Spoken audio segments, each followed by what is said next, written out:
Love music. Live sport. Talking football with Bill Young and David MacKinnon on Rock Sport Radio. Okay, Thursday nights talking football across central Scotland on DAB Digital Radio, online at rocksportradio.co.uk via your smartphone. If you use a iPhone, you can listen to us using the TuneIn app. If you use an Android phone, you can listen to us using the TuneIn app and, of course, the Radiogram app. Firstly, let me apologise for last night's debacle with all the phones. We had a bit of a problem. Not quite sure what sparked it off, but we will be, hopefully, fingers crossed, back to normal tonight, which is something for us to look forward to. If you want to take part in the programme, you can do 0333 9442 is the phone number, or you can get in touch via Twitter, which is at RocksportDAB. You can also send us your messages via Facebook. By the way, we will be streaming live, as we always do, the video feed, so you can watch the programme live on Facebook and on Twitter and Periscope. In the studio with me tonight, David MacKinnon. How are you, sir? I'm doing wonderfully well, I tell you. There's a lot of news coming out, Bill, so I'm really looking forward to it, and I think the Twitter will be going mad, I would imagine, tonight. The Twitterati. Absolutely, the Twitterati. And by the way, I listened in last night and I thought the music was magnificent. On talking football. Thanks for that. Thanks very much for that. That's great. No, it was brilliant. That's just made my night. That has. That's just teed it all up for me. I kept with it. That was the thing, and obviously. The technical problems arise, but not tonight. Everyone's going to be spluffing and spluffing. That's a good start and a good word. Spluffing. Right, well, let's talk about tonight's show. Tonight, Charlie Richmond coming on to talk to us about a couple of refereeing decisions. It seems to be, I don't know why we just don't give him his own weekly spot. The ref says we'll call it. Get Charlie on to talk about a couple of decisions that happened last night and that have been going berserk for most of the day with me on Twitter. We'll talk to Gordon Smith about the Austrian challenge to Rangers and Celtic next week. Rangers playing Rapid Vienna, of course, and Celtic playing Red Bull Salzburg. Yep. So, of course, Gordon Smith played in Austria. Yeah, he played a season there. Yep, he played the season so we'll get his thoughts on that. A couple of stories making the news, one concerning Livingston, which we'll get to a wee bit later on. We'll talk about the fact that there is now going to be two Cup semi-finals on Sunday the 28th of October, one at 12 noon, one at 7:45pm. My thoughts? Well, you can give me your thoughts, yes. Well, it's there's a secret ingredient that no one's come up with yet, right? The clocks go back on that day, right? It's October the 28th, the clocks go back. So I don't know if there's anything significant in there, whether the moon will be out. Also, the thing is, there's obviously the logistics. They go back at 2 o'clock in the morning, October the 28th. So midday will still fall at 12 noon. There's something written in the stars. And 7:45 will still be 7:45. Yeah, but the 12 will be very early, won't it, in the morning for Aberdeen supporters? So no, it'll still be 12. I know that, but psychologically, in the body clock, it will not be 12. See your maths. But listen, I've fallen victim to your maths already once today. I tell you the other thing, Bill, is the fact is that there's obviously the logistical side of it, the policing of it, which I'm sure we'll talk about, but fundamentally there's another issue, is that Octobers are notoriously wet in Scotland. Well, that's a good point. And the four teams, 2 games will be on one after the other. So if you actually think about it, and I'm sure, and Hamish will keep us right, but does the League Cup, if it's a draw, does it go to extra time and penalties? Yes, it does. Yep, extra time and penalties. So realistically, the game could finish, 3 o'clock, 3:30?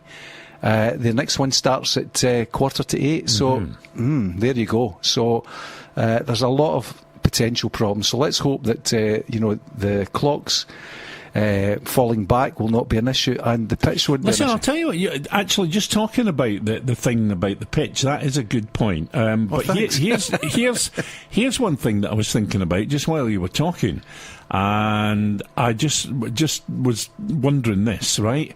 Very simply, how did they decide which game was going to be played when? Did they draw lots for it or something I would like imagine that what will have happened is that Rangers are playing at home on Thursday evening and Celtic are playing away. So I think maybe common sense that Rangers will have a home game in the Thursday night against Rapid Vienna. Celtic are away at Salzburg, so there's obviously the travelling time. So maybe that comes into it. That would be common sense. Apparently police advised Rangers Aberdeen should be first. I'd like to know why the police advised that. Well, I don't know. I mean, because the other thing is, if you look at it from a point of view of teams having to travel, Aberdeen supporters will be up. What time will they be up to get there? Given the fact that obviously the clock situation, but you're determined to make that relevant, aren't you? I am. Well, someone will make it relevant at some stage, I would imagine. But but I don't know how does it. But I think it will have been done, and it is actually common sense. Celtic are travelling, across the Austria. There's obviously the come back. They've got Friday will be, basically out of bounds for them because they'll get back early hours of the morning. They'll maybe in for a sort of a warm down in the morning and the Friday morning. But Rangers obviously won't be travelling, so I think it makes sense from, and it's pretty,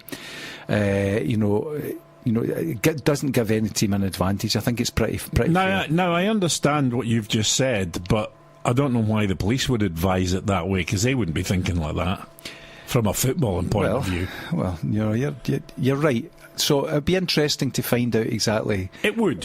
Why. It would. And hopefully the SPFL will come out and to tell us exactly why that decision was made, because it's open and transparent season, isn't it? Have I slipped into a parallel universe? All right, let's go to do our regular feature, The Ref Says, and welcome our permanent feature referee, Charlie Richmond. Charlie, it seems like we should be giving you your own show here. Absolutely magic, Bill, yeah. Because as I said the last time, will I see you next week? And you said, I hope no, but here we go again. Well, that's why I'm calling this feature a regular thing called The Ref Says. It's the radio version of what used to be the whistleblower, but it's more open, frank, and upfront. Listen, the reason that I wanted to talk to you tonight is because on Twitter all day I've been engaged with a number of people, and it's one of the joys and one of the horrors of social media about a couple of decisions that were made last night, and I wanted clarification on one of them. First of all, during injury time or time added on, call it what you will these days, Dedrick Boyata getting a red card, a straight red card for something he said to the referee. Now that in itself is quite unusual. I was just wondering, without having to be specific in terms of wording, how bad would it have had to be what he said to him to get a straight red card? I think rather than how bad it is, I think it would be more personal towards the referee. So there would actually be the words of, like, you, referee, etc., along with, obviously, Bill, we can't repeat on radio with it being a family show. But it would be more personal to the referee than the concept of the language.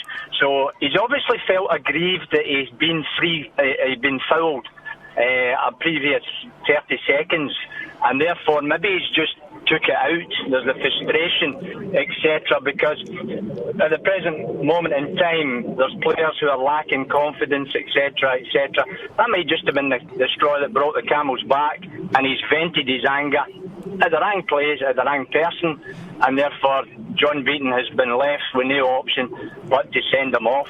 It's quite unusual though, isn't it, a straight red card in that situation? Definitely, because 9 times out of 10 players swear throughout the game, and you've got to take it from that. Is it frustration or is it absolutely personal? And I think from being a straight red card, then there needs to be a bit of torrid abuse and foul language personally towards the referee. And also as well, when you've got other players in the vicinity and they've listened to that and they've thought, oh my God, what are you going to do? And the referee, John Beaton's been left with no option but to send them off as well. Obviously because of this type of language. Charlie, the other thing is as well, and I put this on Twitter today, it leaves the club no wriggle room for any kind of appeal, because it's a straight red card.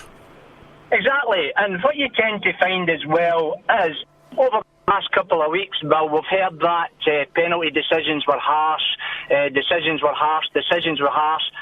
the 24 hours leading up after the incident, we haven't heard anything from Celtic saying that I thought Dedrick Boyata was unfairly treated, etc., etc.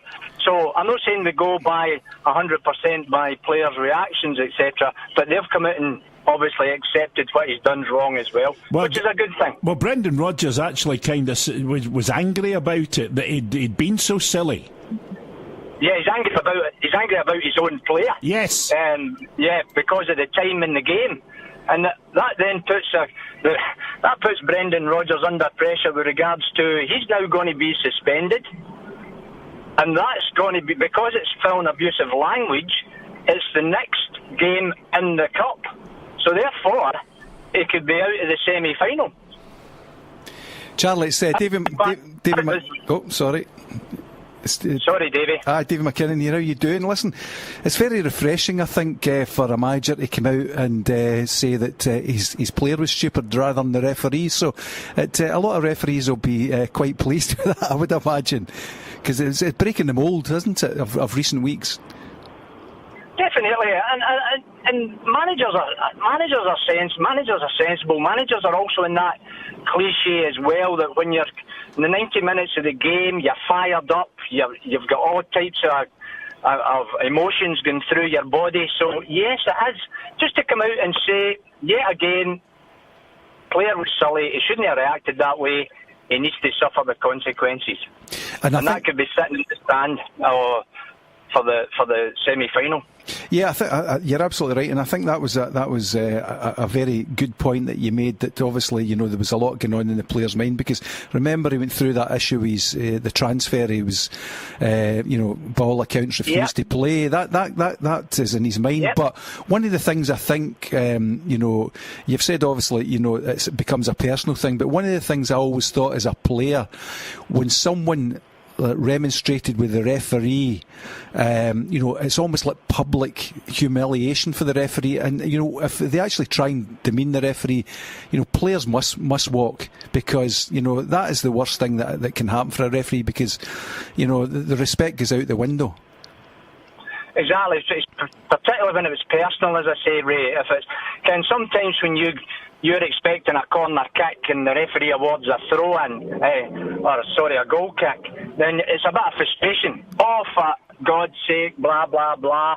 Then you can deal with that, but when it actually becomes personal towards you as the referee, or might even by name, some of the players know the referees by names, or some of them don't tend to use their name and use other types of adjectives and verbs, and yes, you've got to deal with it. And also you've got the referee's respect as well, because if there's 3 or 4 other players listening into that type of torrid abuse and you don't deal with it, that's open season for their players as well.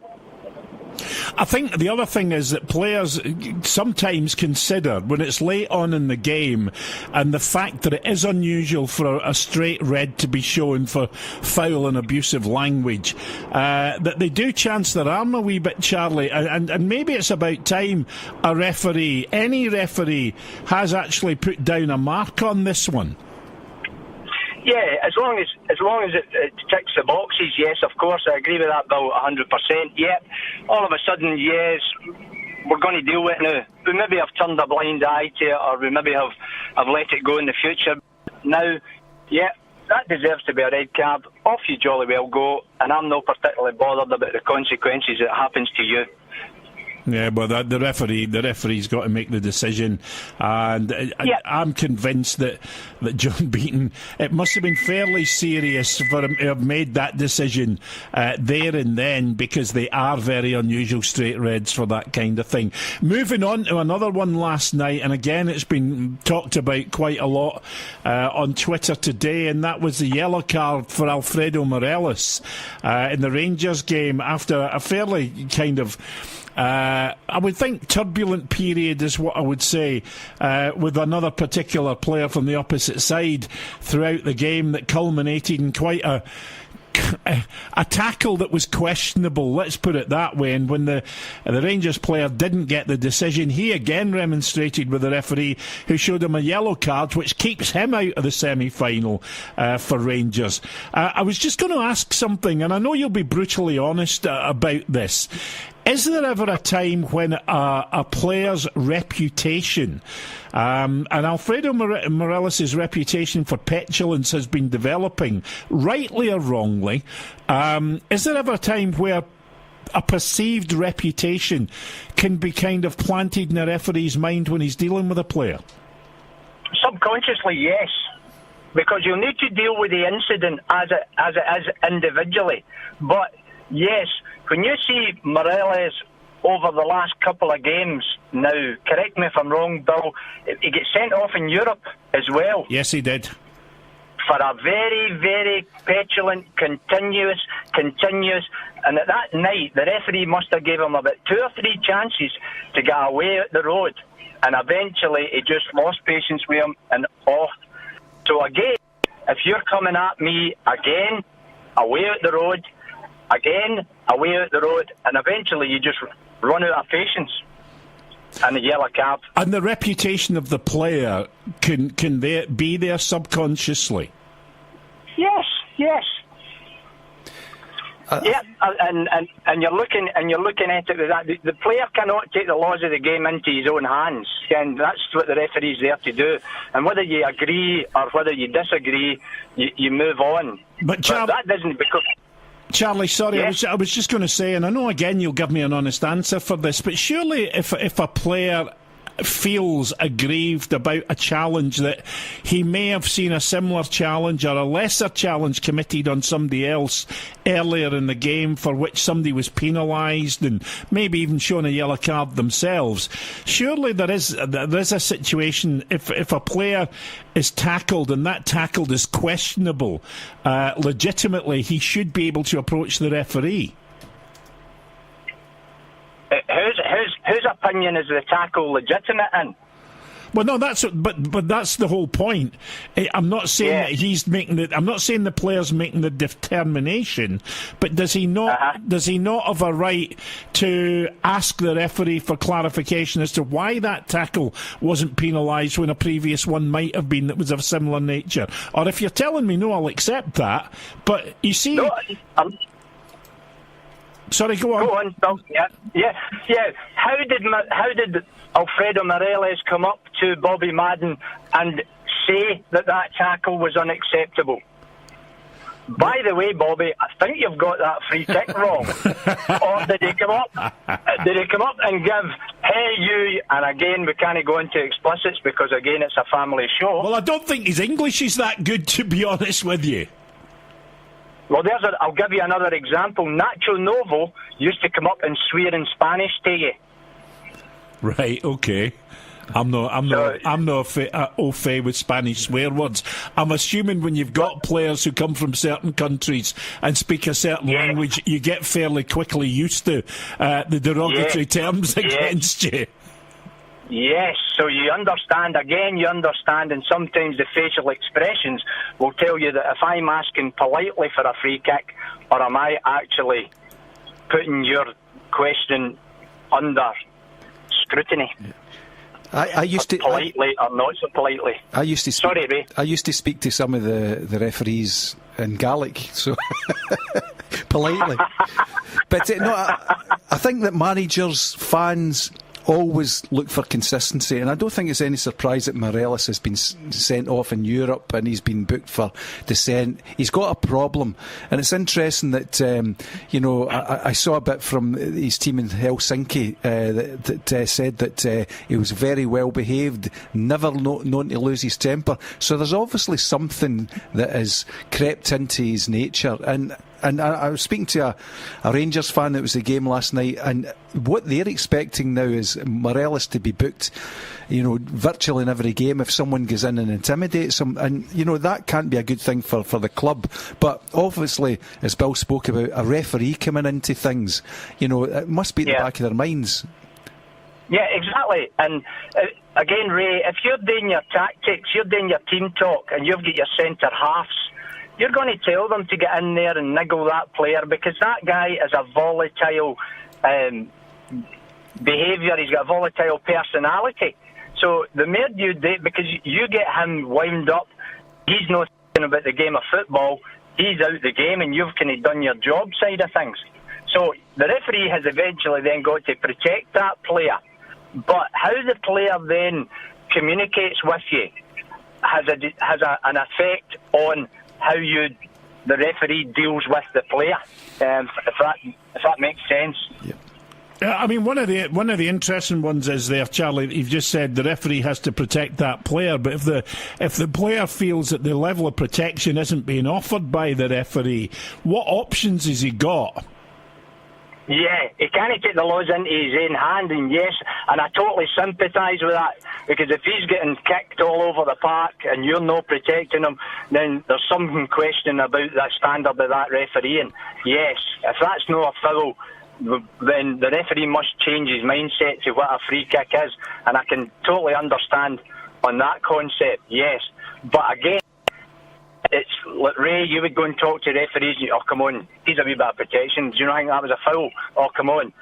Or if you're going up and again in a different way, it then questions the referee's mindset towards, here we go again type of thing. Here he's in my face. Every time he's in my face. For that. Charlie, can I ask one, just another thing that came out over the earlier League Cup tie? Aberdeen beat Hibs in penalties, and Joe Lewis obviously made a save. He quite clearly came off his line, and he's basically said that the assistant Sean Carr basically said to him, you shouldn't be doing that. But Adam Bogdan, obviously the Hibs goalkeeper, has said the rule is there and the refs don't do anything about it when someone is making a save 3 yards out. That must be a difficult thing for referees to actually rule out a save and make it take the guy take it again. Does that happen? Has that ever happened to you? No.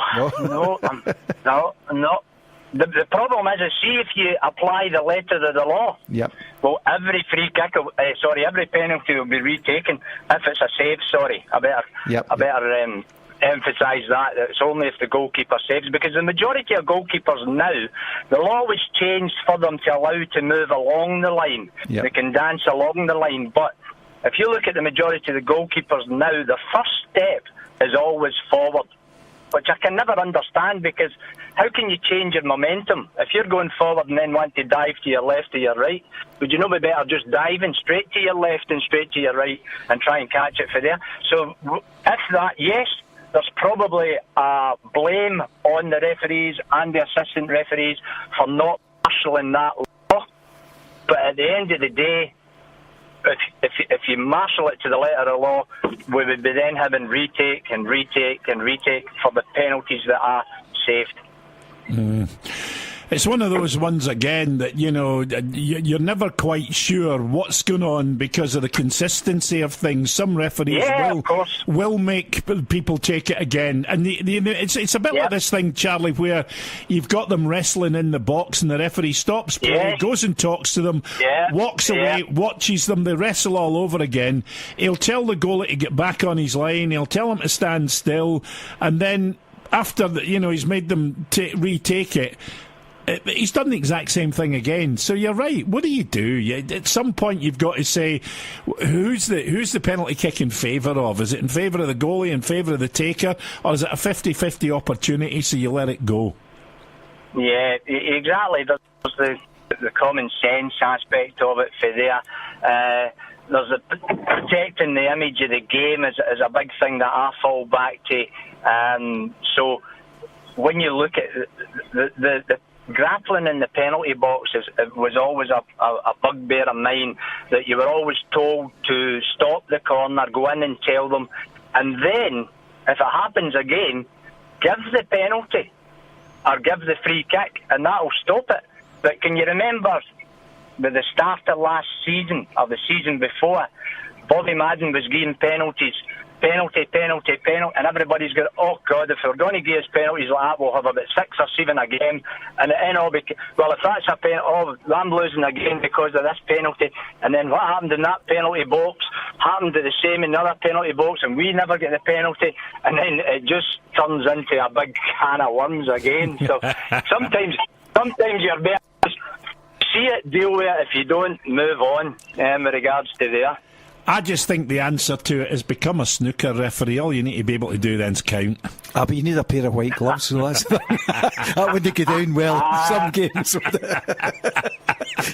We'll all run about with white gloves as well. Well, hey, Charlie, for years people have been saying it's white sticks that referees wanted, no white gloves. Exactly. And I'll tell you, I used to keep mine in the centre circle so that I didn't need to run that far. Listen, thanks as always for being on with us and talking us through those few decisions that we were discussing. Thanks very much. See what you were talking about early, Bill. Bill, see what you were talking about early. I just caught the tail end of your conversation about the Rangers-Aberdeen game. Yes. Why the police have got involved? Because it's a volatile fixture. But Rangers-Aberdeen is a volatile fixture between the clubs and supporters. So I'm assuming that they want it played earlier so that there's no or less chance of anybody having anything to drink. That's it. There's a better opportunity for the police to crowd control. Right. Thank you for clearing that up as well. I appreciate it. Thanks, no bother. Thanks, Charlie. Speak to you next week. Cheers. Thanks again. Take care, guys. Cheers. Bye-bye. Charlie Richmond there talking to us about those couple of decisions. I'm glad he said yes, a player's reputation can subconsciously, but it's not fair. You know, if a player's reputation goes before him for being awkward or petulant or things like that, surely it has to cloud a referee's decision on making individual judgments on certain things. And I think that's what Morelos is suffering from these days. I think there's a lot of times where that boy has a right to be aggrieved, and if you are getting clattered on a regular basis, you surely have a right to approach the referee and make a point to him. I'm not sure how well you can make it with Morelos not speaking that much English. I don't know, Bill. I would disagree with that. Because why? At the end of simply because he is obviously taking a bit of stick, but at the end of the day, as soon as you do, you make some remonstrate with the referee, you make it very easy for the referee to make a decision. Well, you're right. That's what I agree with you on. If you know a referee, or if you know you've got a target on your back, either by other players or referees, what you don't do, and I said this when he gets sent off against Aberdeen, you don't give the referee a decision to make. But on the other hand, I can understand the frustration of the player if he keeps getting clattered and people keep trying to wind him up. Which they will do. Yeah, because they know he's easily wound up. Yep. But I can understand then how he then gets to a point where he thinks enough's enough. And if he doesn't retaliate to the player, his only course of redress is the referee. Yep. Now, the referee at some point has got to put to the back of his mind, this is a guy that's constantly questioning and moaning and got a face like a slapped backside over this, that and the next thing. I saw him the other week and he was playing a game, I forget which game he was playing in, but he was playing in a game where something happened and I thought, he's going to lose the plot here. And the referee rushed over, like they run over quickly. And Morelos just laughed and went and shook his finger and just laughed, and I thought, well done, Good. son. Well, that's maybe what he's needing to do. He's needing to laugh more often. But given the fact that you were saying there is, the mindset as a referee, it's at the back of their minds. I remember playing when, there was so-called, like ball players and nice players and everything like that. And if you had a reputation of getting in hard on players, you ultimately get booked. After you get probably 2 or 3 in my day before you get booked. But I remember players, and I played against them, who were like, classed as nice guys, and they would never go in dirty. They used to hang their boot in their studs when you cleared the ball, right? And I remember one in particular who used to do it all the time. And I remember he went right over the ball to me when I cleared the ball. Yeah, but Murdo said he didn't know it was you. nearly broke my leg, right? And I'm rolling about it was absolutely, and took a big chunk out my leg, right, which I needed stitches for. But the referee came up and I was saying, what does it take for him to get that? Was a straight leg. That was a red card. And he says, it was such and such. I said, what's that got to do with it? I said, it was a red card. And what he said to me, he said, if it wasn't him, if it was somebody else that done it, it'd have been a red card, but it was such and such. And I thought, goodness. So there you go. There's a reputational thing in the other direction, where it's not because somebody's known for petulance or because they're nice guys. Yeah. But this is where you sit and think to yourself, wait, there's got to be consistency with all of this. There is. But given, I would say one thing is, like, I've got a huge amount of respect and time for the referees, and they don't get it right all the time. But whilst Charlie said that psychologically at the back of their head, and that's any human being with that, I think in 99.9% of the time they make the decision based on how they see it, and none of the other psychological stuff doesn't come in on it, or the historical stuff. But they do make it. It's human nature. I who'll be unnamed, I spoke to one referee after a game in the pub one night. Players went in for a few beers, and he was in there, and I was speaking to him, and I said, you sent such and such off. He says, I've been dying to send him off. He said there was a couple of games ago where I was refereeing him, and he took the mickey at me. He said, so I got him. I went, that's that. And there was no recording devices in those days. I mean, you don't want to hear stories like that. But I don't think now it's as prevalent, probably because you didn't have the same kind of controls on referees. But then again, Davey, maybe part of the problem is that you have too many controls on referees, and they're playing to the assessor rather than to the game. I think it's difficult enough. What I really hate to see it, is a referee makes an honest decision, and as I said to you, I think referees 100% make honest decisions as they see it. Well, it's a difficult job. There's no agenda. There's no agenda, and they do it properly, and they do it, honestly. But what I don't like seeing is that they then have someone making a decision on, you made this decision, but it wasn't right. The assessor says it wasn't right. I don't think that's correct. I think that the SFA and the referees and the SFA, should stick behind the referees and give them 100% support. And I think at one stage they weren't doing that. They were putting referees out, for crucifixion, to actually get criticised. And I think they have to really support the referees, because it's a really difficult game. There's a lot of stick coming from everywhere for referees in general. So, if your employer doesn't support you, I think it's a bad day. That's just my view. Yeah, no, I wouldn't disagree with that. Here's one. Out of curiosity, have both of you seen the challenge on Morelos? I can guarantee you, whatever he said to the ref couldn't be anywhere near as bad as what folk around me were shouting. Out of control challenge with a bit left in. The fact he won the ball means nothing. Look, for me, Ewan, and it's Ewan P that sent this in. For me, the problem with Morelos, and that's why I asked Charlie the question, is the fact that even if Morelos is hard done by these days, the way he reacts and the fact that he's got a reputation for reacting, I think unfairly plays against him. I really do. And I'm not saying that for any other reason than it's because I actually believe it. But here's where it gets silly, Morelos, or somebody should be telling Morelos this and saying, look, son, you're getting singled out. If you're feeling hard done by, we actually think you are getting hard done by. I'm talking about at the club. Yep. But the way that you stop that is for them not to think that way, and the only way you can do is to walk away. Now, it's difficult when people are banging you all over the park. Yep. But somebody sent another thing on Twitter today, and again, it's a cracker, where they said to me very easily, the only way to shut people up is to score more goals. That's exactly it. That's exactly it, Bill. You've got it. And I remember, players who had a short fuse, and when they would get tackled or things went against them, they would lose the plot.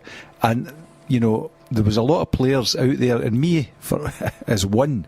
If you saw a weakness in a player that you were playing against, you used to exploit it. You exploit it because you knew that you could wind him up, and if you've wound him up and he's lost his concentration, he's not going to be concentrating in the game. He's going to be concentrating on you and what you're doing. That's in the game. That's been there since the game started. And I said before, I think a couple of months ago, about Morelos. I think Morelos should actually get some counselling. I'm not being dramatic about this, but some anger management of issues. And maybe one of the things we can talk about when Gordon Smith comes on. He's got a story about anger management, and it's regarding someone in sport, which should be interesting, because he's told me this story before. Someone who's international star as a young man required anger management, and he basically turned it over. So I think this is a wee flaw in Morelos' game. I think he's a wonderful player. I think he's lit up Scottish football. He's a great player for Rangers. If they can get rid of that wee bit, and it might be an anger management thing, they'll sort it. But maybe some people would even, if you like, put forward a kind of justification that wee bit of spark is what makes him the goal scorer, the good player. Yeah, but he's not playing. He's not playing the semi-final. So no. That's the point I made to somebody today as well. And let's be honest. How many Rangers fans would have been pleased that Morelos had been sent off if they'd have gone down in the Villarreal game? Yeah. And lost points there, and been struggling to maybe qualify from that group.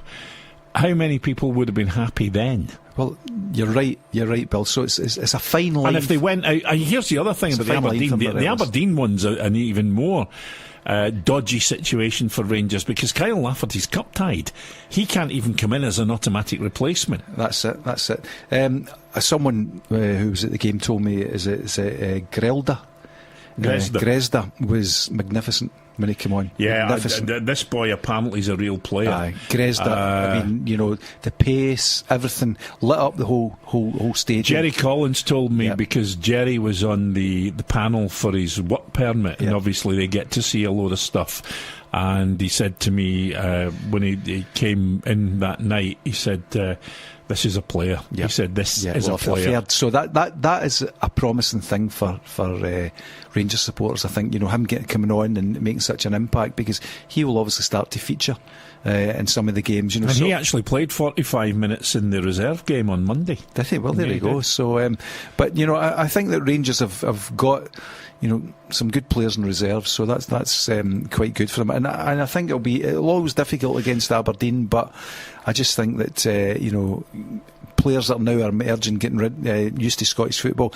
Middleton as well, player I really admire. I like Middleton a lot, and some people were saying, is he an option to put through the middle? For me, no, he's not, and I'll tell you why, Davey. You see, a striker nowadays, half his job is to score goals. The other half's to hold the game up and get support up around him and let people get into position. Do you know something? Like, Craig Levine got a lot of stick for not playing with centre forward, but if you actually look at Aberdeen, their two full-backs like to get forward, two centre-backs are pretty static at the back, great centre-backs, Big Mickey Devlin in particular for me, but I would maybe play two guys wide and then maybe somebody hanging back and actually attacking them, because with these two defend, they'll not know who to pick up, and that's the thing. So I think Middleton's very good player, and Grezda is equally a good player. And do they not have someone else that's they've brought in loan who's not been playing? Yes, Sadiq. He played on Monday as well for the reserves. Few questions been asked about Sadiq. Maybe this is his opportunity. Well, it could well be. It could well be, but only time will tell. If referees subconsciously target certain players, then they're already penalised before the match starts. There's a tweet that's just come in, and I think it's a fair point. It's a very fair point. But I explained there, and it will remain nameless, of referees that totted it up. I don't know if that happens now, but it was certainly because there was a familiarity between players and referees. We spoke to each other in the park. We went for a beer after the game in the same places. Yeah. And it was almost a revelation to me that the referee said, I was due him one. And I was like, oh, very good. And I said, what about me? And he said, no, you're okay. I went, oh, that's for me. He said, I'll have a beer. I said, right, that's fine. We'll be back. We'll talk more football. We'll be looking ahead to the Austrian element of the Europa League that Rangers and Celtic both have to face very shortly with Gordon Smith on Rock Sport. Love music, live sport. Talking football with Bill Young and David MacKinnon on Rock Sport Radio. Okay, talking football for this Thursday night. It's good to have your company. We are broadcasting on DAB digital radio across central Scotland. We are also online at rocksportradio.co.uk, and you can listen to us via your smartphone. If you use an iPhone, you can listen via the TuneIn app. If you listen on Android, you can use the TuneIn app and the Radiogram app, although you can still watch the show as well. It comes to you live as a video stream. That's on Facebook, on Twitter, and on Periscope. Last night's games, we'll touch on them very quickly before we go to Gordon Smith and talk about the Europa League, the Austrian challenge. And we'll come back and we'll talk about them in more detail, but I was listening going home, because obviously I'm leaving work when the games are in full swing, and I was listening to Sports Sound on the BBC, and the featured game was Celtic St Johnstone, but they were flipping over to the Rangers game and the Hearts Motherwell game. The Hearts Motherwell game was an amazing game in terms of the way the score switched back and forward. Yeah, I think so. I think that obviously Hearts get 2 late goals, but I think Hearts are now becoming a team. They are the team to beat, which is incredible. It was something I couldn't envisage at the start of the season. I thought Hearts would maybe struggle, but they seem to have got the players in. Why do you think they'd struggle? Because I think the whole thing about bringing a new team in, it's they brought 10 players in. No, it's 16. It's obviously it becomes difficult, because whilst you think that you're signing a player of certain quality, it may not work, because if you look at Craig Levein previously, he'd brought players in and it never worked. So he's got it right this time, and I think that Hearts are a really good team, and they're worthy of being up there. And if you actually look at the semi-finals of the League Cup, it's probably the 4 best teams in Scotland at this moment. Rangers, Aberdeen, Celtic, Hearts. So it's a classic. But it shows that Hearts have got something about them, that they can go to the final minutes. I remember Hearts of last season. They would maybe lose games, or they would certainly give away goals in the last few minutes. But it looks as if they're really on target. They've brought in players, David, and they seem to have changed their style of play to accommodate the type of players they've brought in. They're a very robust team, Hearts. They still play decent football, but they are very robust. They're a big team. They're very physical. They won't be bullied. And I think that's something as well. If you're going to bring in that many players, you've obviously got to bring in players of a certain type that are going to be able to be melded into the way that you want to play. And I think that's where Craig Levein's been quite clever. Yeah, well, the key thing for any manager is, you can play a system. If you don't have the players to play it, then, it's out the window. So he's obviously looked at what system he's going to play. He's brought the players in to suit that system, and they're certainly performing from it. And as you say, there's a lot of power about the pitch. I think, getting Stephen Naismith for a season loan's been tremendous because Nazy gives you something extra. I don't think that you find in many teams, and I think that Hearts will be confident of taking things to the final weeks of the season. And what a season it's going to be. I think it's great. Rangers obviously improved. Celtic having a wee bit difficulty. I watched their game last night. So to be fair, the second half they raised their game, Celtic, but in the first half it was fairly even Stevens. Yeah. They're still not getting key players playing the way that they've played previously. I didn't think, again, Callum McGregor for a long part of the game, who I think's been a revelation over the last couple of seasons. Last night, again, pretty sluggish. Kieran Tierney not going on the runs that he had been going on previously as well. Edouard, I saw him, and against Rangers, he's fantastic, of course, last season. But I have to say, this season I have seen nothing that justifies the price tag that was put on it. No, you're right. I thought that Celtic, they've lost the high tempo that they had, particularly going forward. Yeah. I think they've lost that. And what happens is teams now, I think, know how to play Celtic. I think, stop them getting down the wings, because that's where they get, obviously, the momentum. And what you see about Celtic, if you actually watched it last night, they actually got to maybe the final third and didn't get beyond that. They seemed to get there and then maybe pass it across the park. And I think that's difficult for them. So I think teams are now, knowing how to play them. So that's going to be a difficult time for them. And I think you could actually tell when they scored the goal, a bit fortuitous that they got it. Defender didn't. He went to sleep. Tanzer didn't read it, and obviously, if you give Griffiths anything in the 6-yard box or beyond, or in the box, he'll slot it away. No. But I think that Celtic have got their problems, but you could see the relief in Brendan Rodgers' face and in Griffiths when he went to him. That was significant. No, I agree, absolutely. Let's move away from domestic scene at the moment and look ahead to Europa action. Of course, Rangers and Celtic both playing Austrian clubs. A man who knows a wee bit about Austrian football, Gordon Smith. Gordon, how are you doing? Good evening, how are you doing? Good. Before we start, Davey was telling me a wee story, and we were talking about Alfredo Morelos, and he quoted a story about someone that you knew, a major sportsman, because he was saying that he thought Morelos might have an issue, that he had to go for anger management classes or something like that, and he related a story to me. And I wondered if you'd quickly relate that same story to everybody else.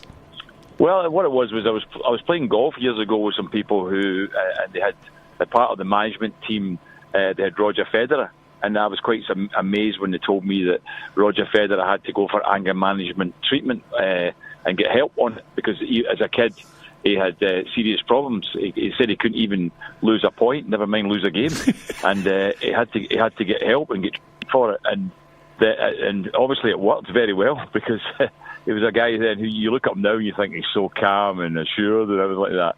So it's hard to believe that it's the same person. So you can be helped with that. So maybe Mr. Morelos needs to have a bit of that too. I have to be honest, you see, if you'd have lined up 100 sportsmen and Roger Federer was one of them, he's the last guy I'd have picked for anger management. Totally, that's what I thought as well. But these people said to me, it seems like it's common knowledge now. It's known in some of the tennis circles, but that was what happened. And they said, he had terrible problems. They knew he had a talent, but he couldn't handle himself. And as I say, he was breaking rackets. As I say, when he lost a point as a kid. So sorted out, and what a difference it's made. Gordon, I was just going to say you've been very modest, because you've not alluded to the fact that you were one of his favourite players, FC Basel. Well, that's why we're talking about, because he used to come and watch when I was playing for Basel. He always came to the games and all that thing. I don't know if he'd ever remember me, but he certainly was a kid who came to the matches when I was a player. Maybe he got a bit angry at watching me too. Maybe that's his problem, David. Gordon, we're going to look ahead to the Austrian connection, because of course both Rangers and Celtic playing Austrian teams. Celtic playing Red Bull Salzburg and Rangers playing Rapid Vienna. Anything that has the prefix Red Bull in front of it always means money and investment, and I think probably out of both of those teams, Celtic have got the harder tie. I think so. That's certainly been the case. When I was playing in Austria, Rapid were the top team. I mean, the players like Hans Krankel playing. David will remember these names. Yep. Tony Polster, Kranjčar was playing there too. So Rapid were the main team. Got to European finals at that time. When I went there, they played in the 86-87 final in 86-2 Austria. So Rapid were the main side. And Salzburg weren't even the top league when I first went there. But they get bought over by Red Bull in the 90s. And they've changed the name 2 or 3 times, because what happens over there is the sponsors get their name as part of the club name as well. So they became Red Bull Salzburg. And what happened was Red Bull said, this is a new club. This is not, there's no history to this club. This is our new club. But they've certainly put the money in, and there's no doubt about it. I mean, Salzburg, at the moment, they are the better of the two sides. They're sitting top of the league. And in terms of the games they've played, the only draws they had, actually, there were 13 wins. And the only draws they've had was when they went out of the Champions League. They drew both games, but because there were more away goals in the game, they got knocked out of the Champions League, and that's why they're in the Europa League. But they are certainly a good team, because they've won every other game, including against Rapid. They beat Rapid a couple of weeks ago. So Salzburg are the better team at the moment. Gordon, we get a lot of people coming in on Twitter and saying various things, and I don't know whether it would be appropriate to maybe say that the teams in Scotland, if they were to get a sponsor, could you imagine something Rangers and something Celtic? It's a strange setup, isn't it? How do the fans react to that? It's a strange one that they just seem to accept it, because it has been the case for a long time. Even when I was there, that every team got the name of a sponsor as part of the club name, and it's something that just seems to be acceptable. And over here, what happens in Scotland most of the time, David, is they'll maybe have a stadium named after the sponsor. Do you know what I mean? But not the actual football team itself. But Austria seems to accept it. But I mean, you look at Salzburg. I mean, that was they're becoming a big club now, because the fact was that they went to Leipzig, a game in Germany, in the first round of the first group game, and they won in Germany as well. So that shows you the standard that they are at the moment, if they can go to Germany. I'm just wondering as well how that went, because of course both of them are Red Bull teams. That's right, yeah, they are. I don't know whether there was any agreement on there, whether they were meant to win or whatever. But I think when they first went there, when Red Bull first went to Salzburg, it was an amateur team. Leipzig, I should say, went to Leipzig. It was an amateur team that took over, and then they moved on and became the professional club. So they are both sponsored, but Leipzig don't call themselves Red Bull Leipzig. It's an interesting kind of situation, because we know that Celtic haven't been firing on all cylinders, and they are coming up against a team like Salzburg. Could it be a make or break tie, do you think, the ones against Salzburg? Well, I think it'll be a real judgment of where Celtic are, but I think when it happens, I think the Leipzig games are the ones that are back to back sort of thing. So they'll maybe be the maker how they got all those 2 back to back matches. Salzburg at the moment, because of that first game, they're looking like the favourites. So this will be a good one for Celtic just to see whether that is the case or not. If Celtic were to get a result against them, then people would say, no, maybe Celtic are in with a real chance here, because Salzburg were looking like the favourites because of that first result they got. So this will be a major game when they get to play over there, just to see exactly what they're like, what sort of side they are. Although, as I say, it's going to be tough to see.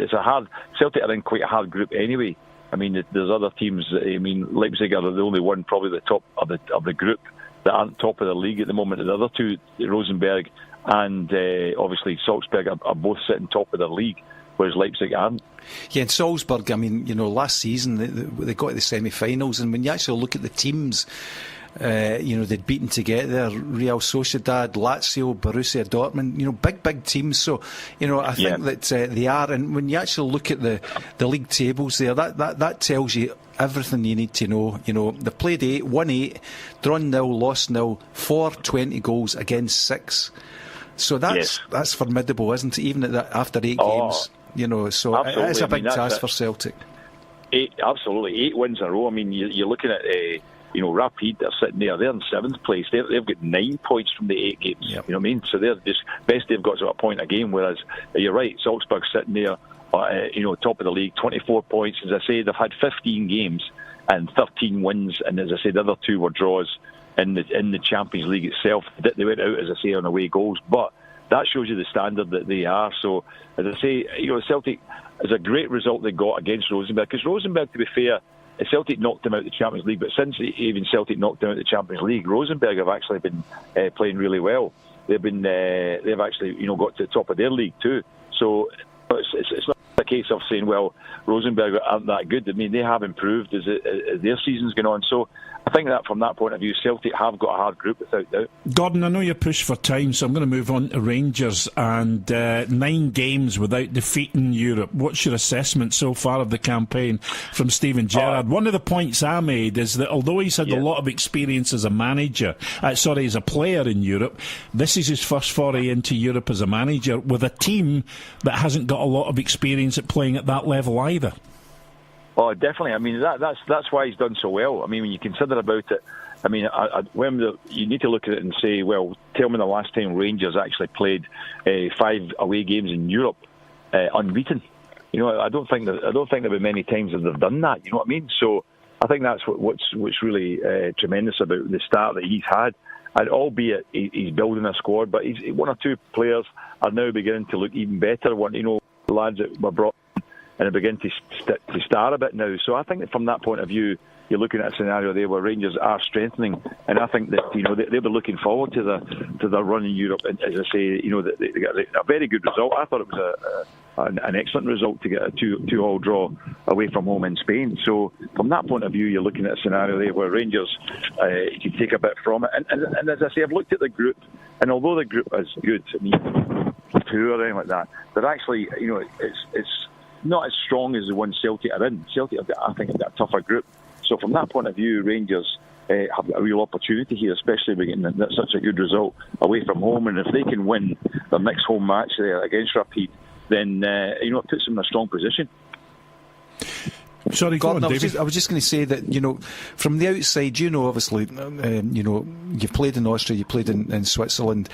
For Scottish people, they look inward a lot. But, if I look at Austrian football, it doesn't tell me a lot. But have crowds improved in Austria? Will Celtic and when Rangers go to Rapid Vienna, will big crowds there fall in the game? The crowds, Rapid Vienna and Salzburg get decent crowds. They're not too bad. Maybe turn out for a big European game like that. The crowds aren't fantastic. As I say, there's a great example of the team I played for at Slovakia. Was there an amalgamation of 2 clubs. Both clubs were about 8,000. They amalgamated the 2 clubs, and the support was 6,000. So what happened is that, you know what I mean? Everybody was always. I always made this point whenever he was talking about Hearts and Hibs should combine and Dundee United. I said, well, no. My experience of it was that what happened with the sets of fans there, they don't associate sometimes with a new club. So what happens is that you make 2 clubs and a lot of the fans say, well, that's not my team anymore. Do you know what I mean? And that's a similar situation to the team that Celtic played earlier on in the Champions League. Remember, they were they were a Greek team, but they were more Albanian kind of. I think they were a Greek team, but they were more Albanian kind of focused. Yes, absolutely. That can happen. You're absolutely right. And they lose. What happens is the fan base gets lost because of that. Do you know what I mean? Yeah. And as I say, that's exactly what happened with Miravaca. It was that they didn't move to a new stadium, but the fact was that.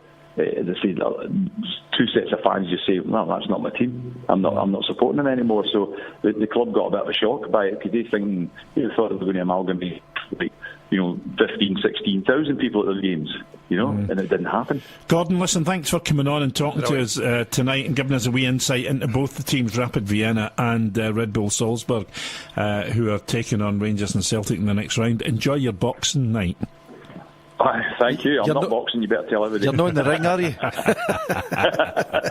No, hopefully not. Have a good night. Thanks again. Thanks, Cheers. guys. Bye. Good talking to you. Gordon Smith there talking to us about the competition that both Rangers and Celtic will be facing in their Europa League groups. I was just laughing, sorry, because Gordon Smith actually did a few charity boxing matches, didn't he? You know, and you get the shorts up here, just under here, so that you don't get hit in the stomach.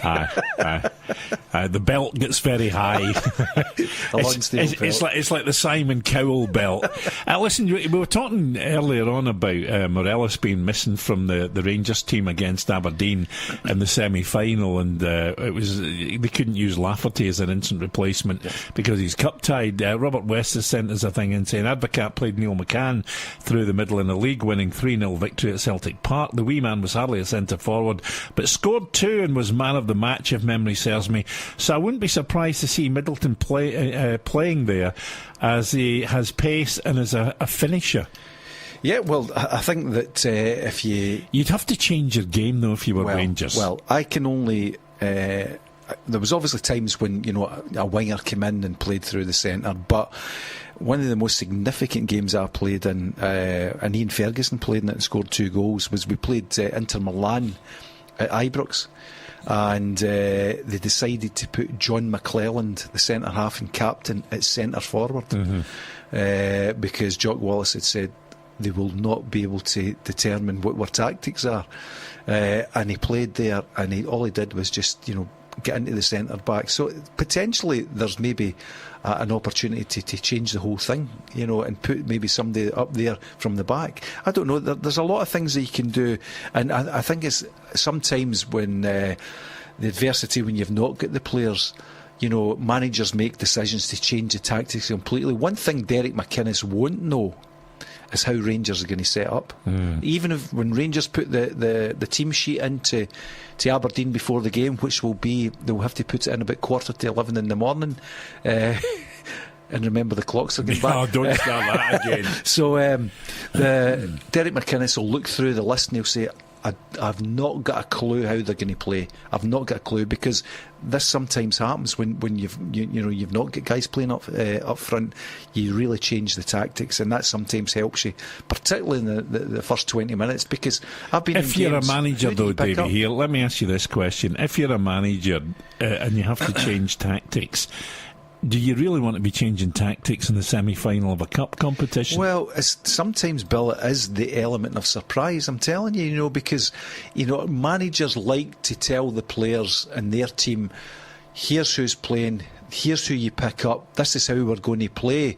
But if they're unsure of how the opposition is going to play, they sometimes really struggle. But going back to the thing that you've said many times, it's not about how the opposition play, it's how we play.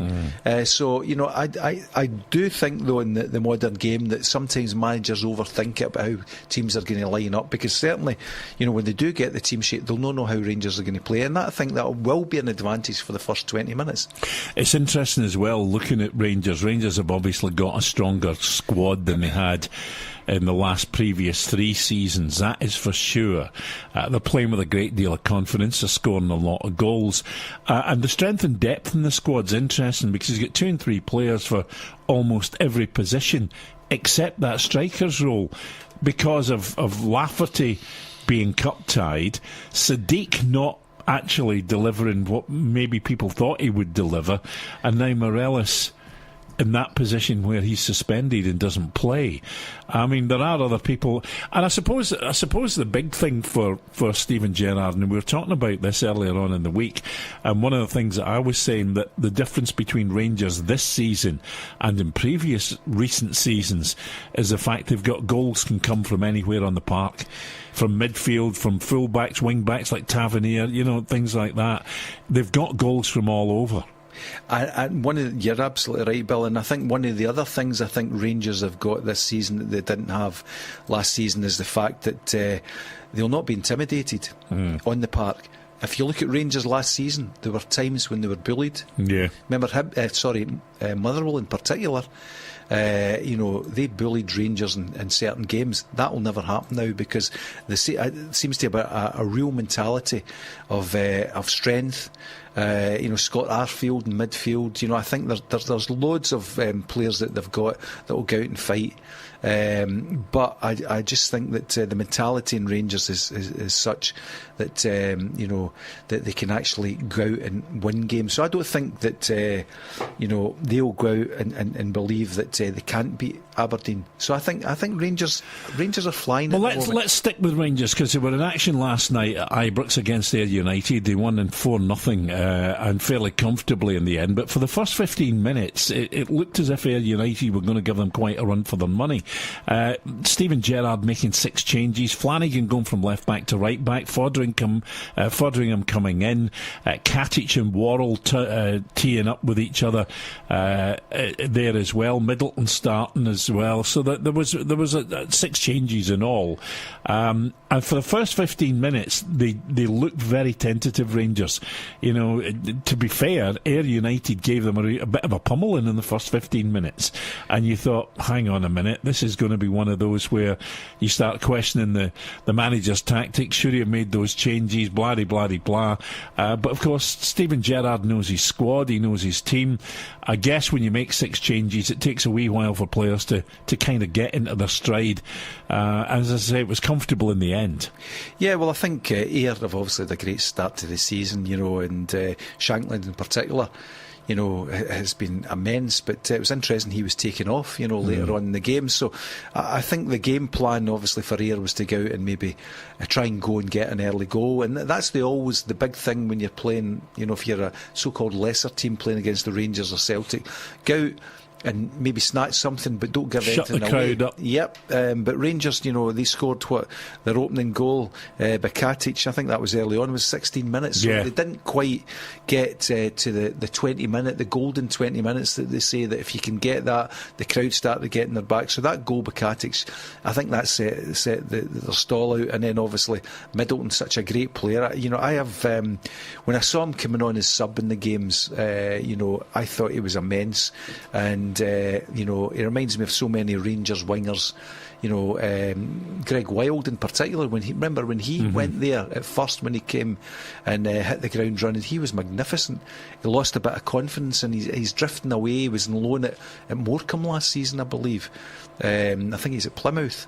So it's important that this young guy, he's obviously a talent and they'll nurse him through the games, but certainly with obviously Morelos get out the picture a wee bit for the semis, they'll be looking for him and to actually step up to the Would have been interesting to see if Wild would have kind of taken the direction he's taken and drifted the way he has, had Steven Gerrard been the manager. Well, because Gerrard seems to, he included 2 or 3 other youngsters in the squad for last night. Yeah. Not on the bench, but in the squad. And so from that point of view, Middleton now is a permanent fixture in the first team squad, and he's relishing the challenge. But what I'm saying is that Steven Gerrard obviously looks at these young players, sees their potential, and tries to integrate them where he can into the squad, at least to be around the first team, so that they can see what happens, how it happens, why it happens, and gets into that routine. And I'm just wondering if Wild had been available to Steven Gerrard. Well, I think the other thing is, I don't know the circumstances, if Rangers fans will be able to maybe tell us, but, he played 3 seasons with Rangers. I'm just looking at his appearance, 2 appearances, 15 appearances, and then 21. That was 2-11-12. And he then went to Bolton Wanderers. I think there was something, was he out of contract or decided to go? As I say, Rangers supporters will tell us that, but he went to Bolton and then didn't play a game, drifted to Bury, came up with Aberdeen. I saw him at St Mirren, and he wasn't quite the player he was. He's gone down to Plymouth, 27 in his first season there.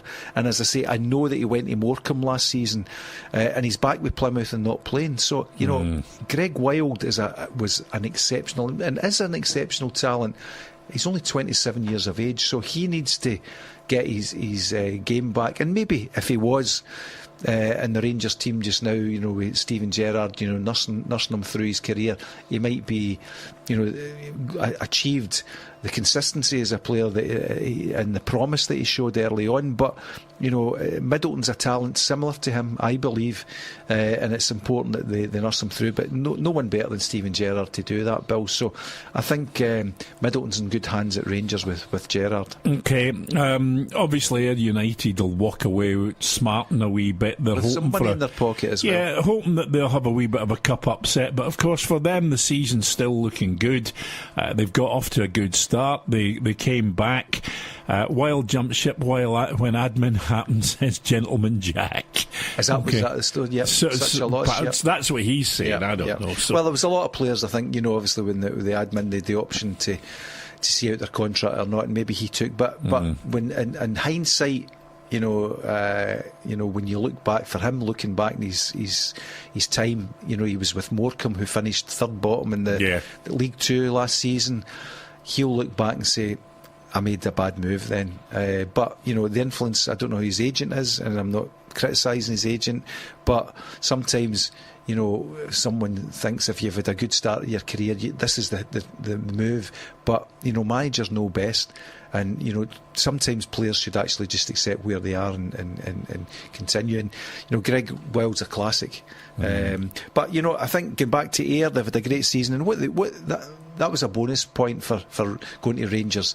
38,000 crowd or whatever it was. They'll make they'll get a cheque going back to Ayr, which will help them, and they'll go back now and just dust themselves down and actually go on with it. So I think they're a very good team, some good players in it, but it's always an experience going to Ibrox.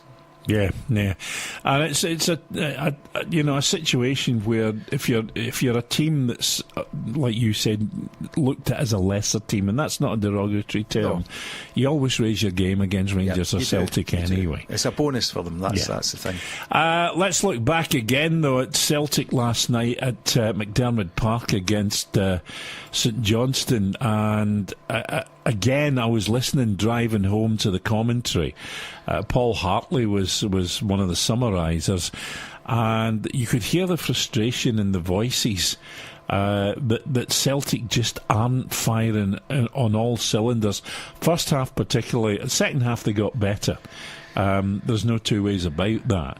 But still not getting the performances en masse from key players. No, you're right. And I think the other thing is, whilst the Rangers have got a problem up front in the semi-final, Celtic have a problem at the back. Ayer was injured. Henry comes on. That looks like a hamstring, which means he could be out for 6 weeks, 7 weeks. Yep. And and Henry came in, and with respect to the big man, I don't think he's the player that Celtic thought he was, because his distribution's not great. We've all heard bits and pieces about him, but I think that Celtic's problems are at the back.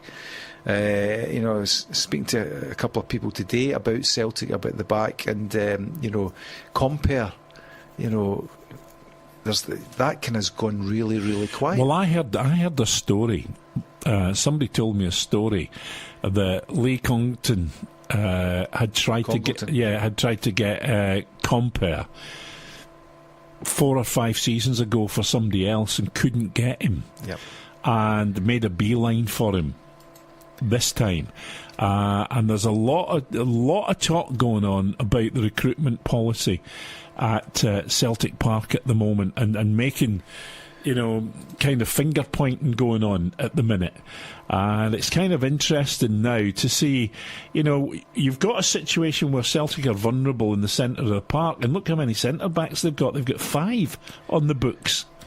Well, one day you'll come out with that wee story that we all know about a centre back, but I think Lee Congleton, I think they identify a lot of players. I think their recruitment is very good.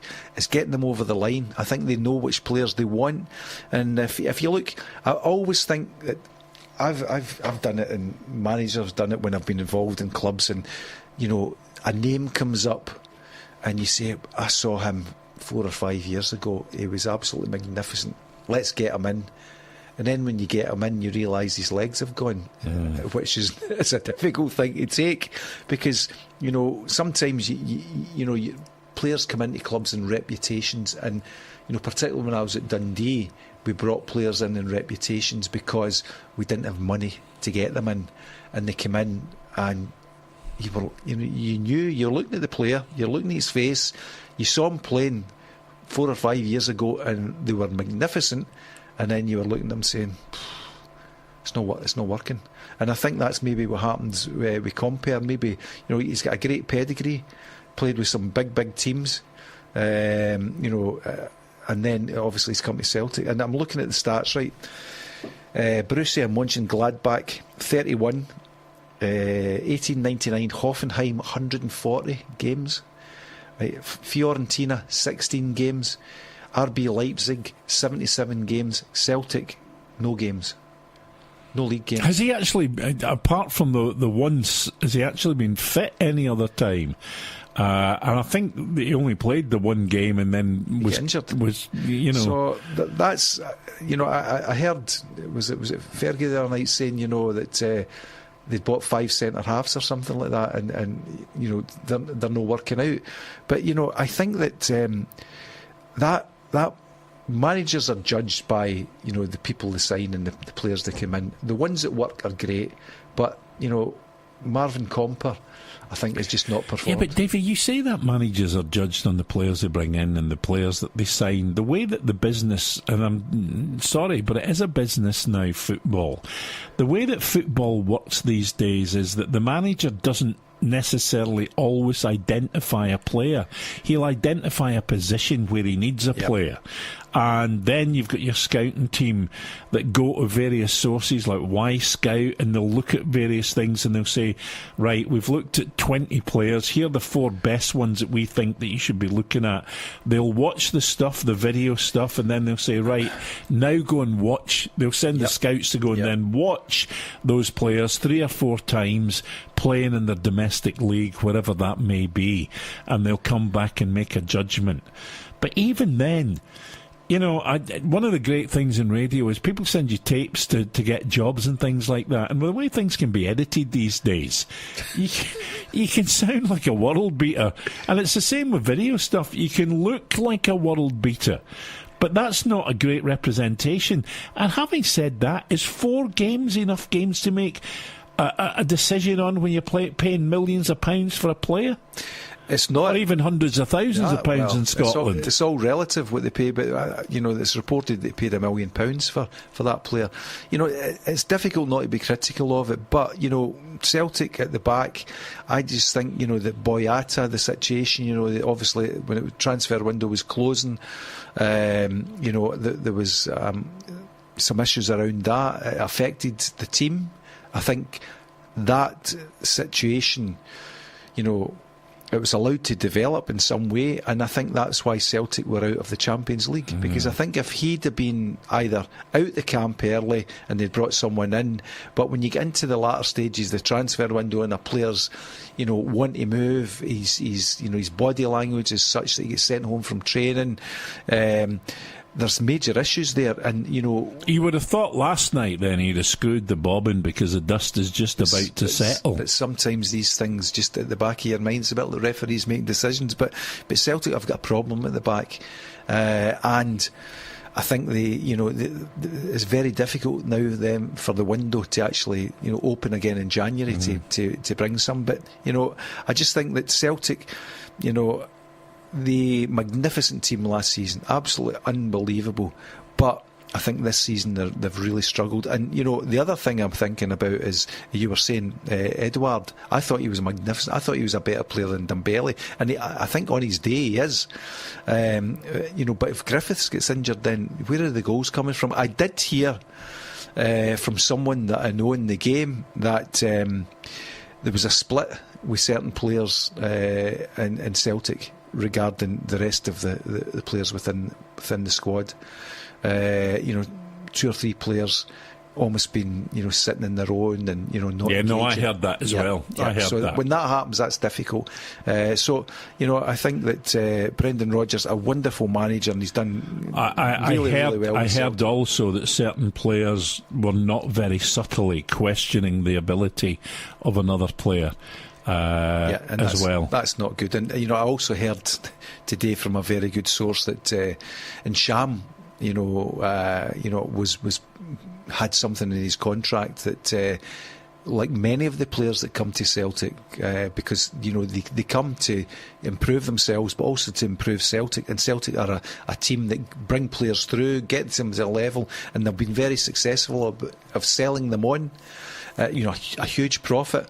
I think in Sham, I understood, had a clause in his contract that if a club came in and bid a certain amount, he would be released. He could trigger it. But it didn't happen. So I think he, such a great player, I think he's almost... When that happens, Bill, as a player, and it's a bit like, if you look at Morelos last season, this Chinese thing, that really affected him for a number of...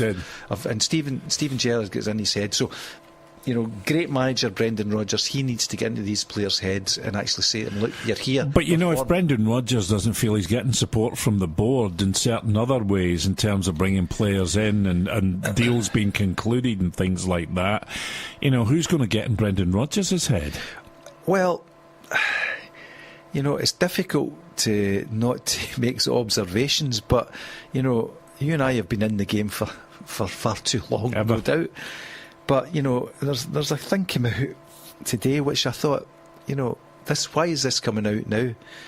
Brendan Rodgers was offered $8 million up front to leave Celtic for Chinese Super League and have multiplied his current $2.4 million a year salary. Why is that coming out now? Yeah. And where is that coming out from? And where media stories come from. Yeah. That coming out today, that's no coincidence. That's someone's had that story and it's decided to be coming out today, for whatever reasons and where it's been released from. But that kind of thing doesn't just happen, by a whim. Somebody doesn't pull it for the air. Listen, let's stick with Celtic, but let's move to the semi-final draw, obviously, of the Betfred Cup, the League Cup. Celtic, of course, are playing Hearts. Hearts have already got a result against Celtic this season. They'll be a team that feel, because of results they had last season as well, they know how to handle Celtic. They'll be hoping that Celtic don't start to fire on all cylinders before the end of October. I was just wondering what you thought of this one particularly, because of course potentially this is the first opportunity that Aberdeen, Rangers and Hearts have to scupper a treble attempt by Celtic. Well, do you know something? Last night I was watching the St Johnstone Celtic game, and at one stage I thought, and it was actually in the second half, I thought St Johnstone are going to sneak one here.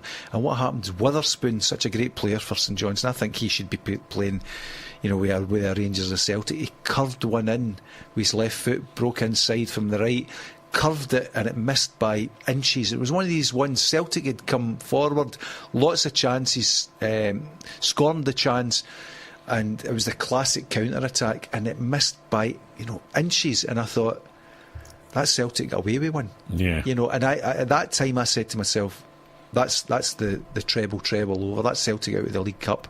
And I didn't think Celtic would have gone through, but obviously with a mistake. But you're right, it's the four top teams in Scotland. This will sort them out, and this is, when you actually look at it, the games are being screened live in BT Sport. What a Sunday that is for armchair supporters, isn't it, to watch that? And we'll be watching that with glee, because in their current form, Hearts are probably the form team. I was going to say, in their current form, who do you fancy, Celtic or Hearts? Well, Celtic are always capable, when the pressure's on them, of raising their game, because I think they've got that mentality. Much depends, as you say. It's 3 to 4 weeks away. 3 weeks away when the clock gets turned back. You know what? You're going to forget to do it. I know. But Hearts will be confident, I think, going into that one. I think they'll think this is a big chance for us. But ultimately, if you look at Aberdeen last season, Aberdeen were flying in certain amounts, but they failed at the last hurdle, if you like. One thing about Rangers and Celtic, if they're under the cosh, they're always able to raise their game occasionally, when it's saying. If Hearts got that, Hearts will have to be to play at their top level. But as you say, there's I think this season they've got more of a fighting spirit within them. They've got players that are physical within the team, and I think they'll think they're confident. Celtic will have to get their problems sorted out, and I think particularly at the back, I think that's an issue with them. And Hearts will look at that and they'll think they can go and actually, maybe win that. Well, the big boy Ikpeazu could wreak havoc with those centre backs if they're not careful. But here's the thing, Davey, which I think if you're a Celtic fan you're encouraged by, and that is you're playing at Hampden, and it's a park that suits a team like Celtic. Well, it does, but there's also a psychological thing, Bill, because Rangers and Celtic, habitually get to semi-finals, so they're used to playing at Hampden. There are some teams, and if you quite rightly called it, there's 16 players in that Hearts team have come in, that squad. They wouldn't have played at Hampden. And sometimes when they come in, although it's not the place it used to be, when you're there, but it's somewhat intimidating.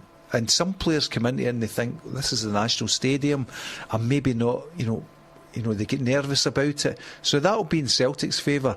So I think that that might be the case, because Celtic and Rangers have got a winning mentality at Hampden. I know it always doesn't happen. I mean, Rangers obviously have struggled in recent seasons when they've got to semi-finals, but they're a different animal this year.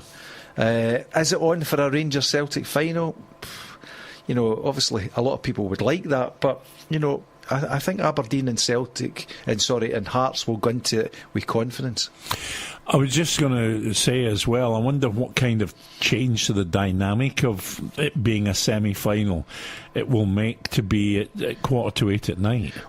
It is strange, and when the news came out, Hamish told us about it was being played in the Sunday.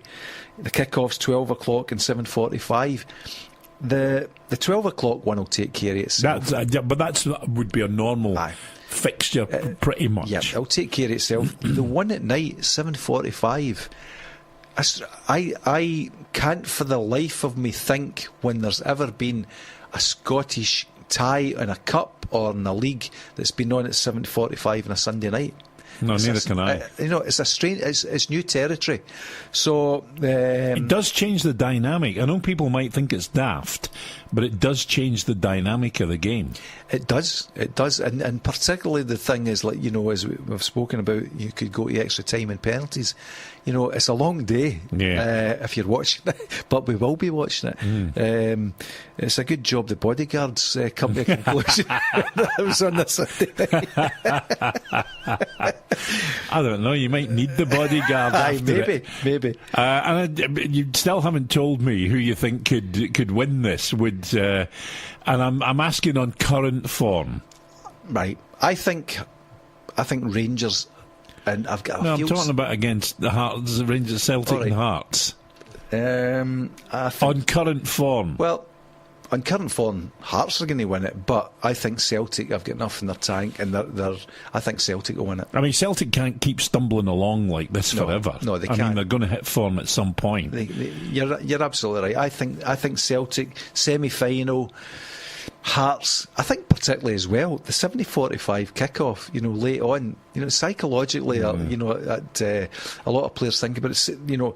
Much will be dependent on the Red Bulls Salzburg game against Celtic on the Thursday. Yeah. I think that's key to it for me. All right, let's move to the other one, Aberdeen against Rangers. It's always a tasty tie. There's always a bit of spice in amongst them, and I don't expect this to be any different. And of course, we've already identified an area where Rangers will have to make changes, and that's up front, because Morelos is suspended and Lafferty is cup-tied. Yeah, I think on current form you would say Rangers are, have got it, but you actually, there's a lot of fixtures before it, and I think that much form. If you look getting into October, I'm just going to look at the fixtures here. When you get up to the Saturday before, well, it's actually Celtic play Hibs, which is going to be a classic. So Celtic will play Hibs, and then they obviously play, in Vienna. Salzburg, and then they obviously have the game on the Sunday. Rangers play away at Hamilton on the Sunday. That'll be the 1:30 game. So when you actually look at it, you would imagine Rangers would be confident of beating at Hamilton, and it's all about confidence and form. Celtic will have a difficult home tie against in the Saturday the 20th against Hibs. They then go obviously to the European Salzburg, game, and then they've got it's quite a difficult run for Celtic, and I just think that that will be difficult for them. But I think Rangers against Aberdeen. Oh, sorry, but just Hamish, who would know these things, he's just saying Rangers have got Spartak Moscow before the semi-final, and it's Leipzig that Celtic play before the semi-final. Leipzig, okay, well done Hamish for that. So, we were getting carried away with ourselves there, and I certainly was with that Austrian. But I think that that's important how they get, because Europe is, as you know, Bill. If you win in Europe. There's a confidence in you. Yeah, but it's how much it takes out of you, though, Davey. Travelling, that's the thing. So, no, it does. So there's a lot of, ifs, buts, maybes. But, I think Rangers would be really confident against Aberdeen, because Aberdeen, respect to the manager and the players up there, they've got a really good team. But they seem to fall at the... They haven't got a goal scorer, though. I know the boy Wilson he's got big hopes for, coming from Manchester United. I know that he's got big hopes for him. I saw him... he does, but he's injury prone, number one, so you got to keep him fit, and that's the first thing. The second thing is, it's a hell of a lot to ask of one player to carry your season. It is, a player that is on loan. It's always difficult. I think you've spoken a few times about various signing policies. I don't know how Adam Rooney's getting on down at Salford. Well, he got off to a cracking start. He scored a couple of goals in his first couple of games. Maybe Hamish will tell us, but that was a big loss for Aberdeen. But yet there seemed to be some kind of, I don't know what it was, issue between him and Derek McInnes, because Rooney would that's right, he would start and then he'd disappear for a couple of weeks, come on, score a goal or a couple of goals as a sub, then he'd start again and then he'd be substituted again.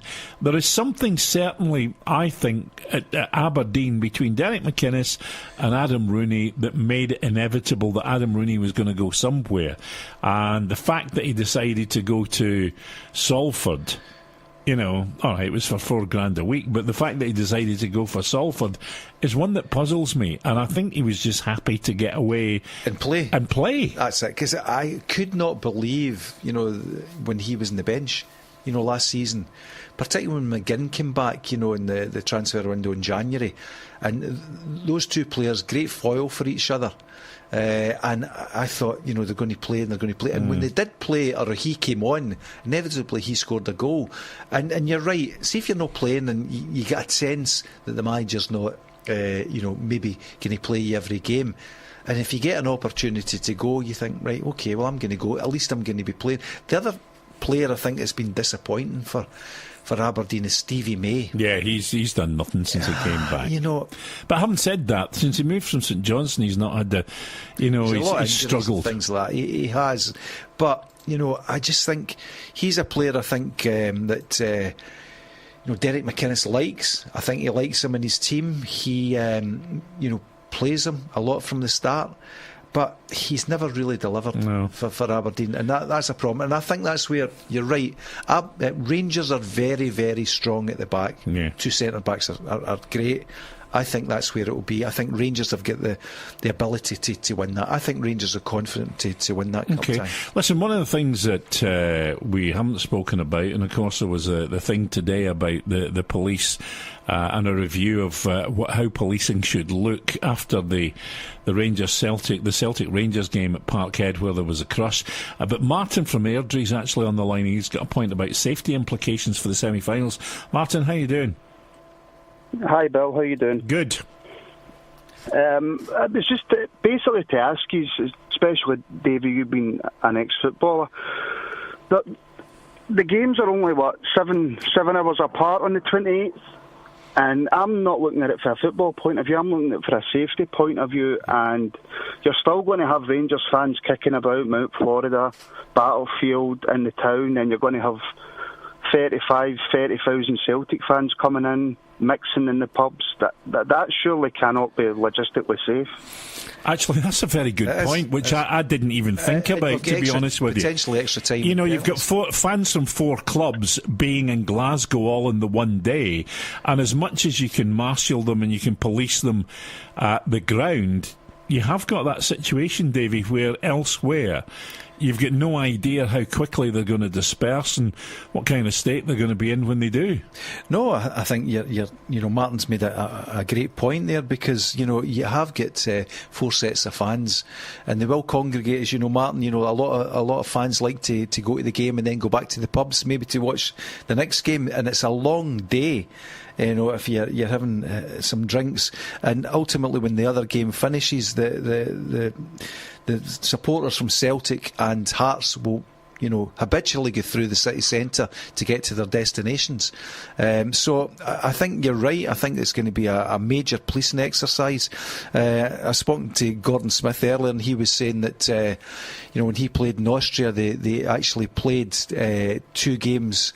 It was 2 semi-finals, and they played them one after the other in the same stadium. And I said, obviously didn't cause problems. He says, no, supporters were shaking hands with each other as they were leaving. And I said, well, it never happened in Glasgow, Martin, would your preference have been to see one of the matches played at Murrayfield and one of them at Hampden as was mooted? Obviously it's not happened that way, but would that have been your preference?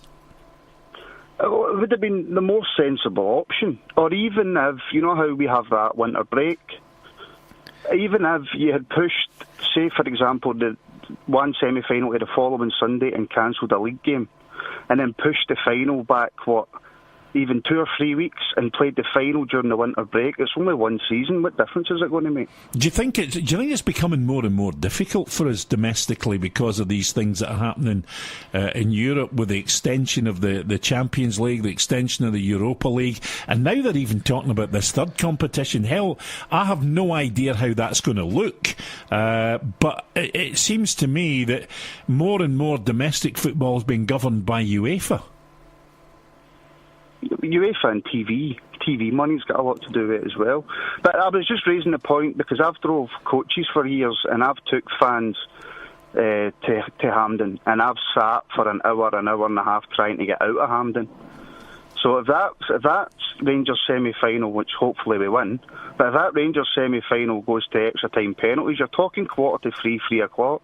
Yeah, no, I think. And then it's 7:45 kick-off for the Celtic game.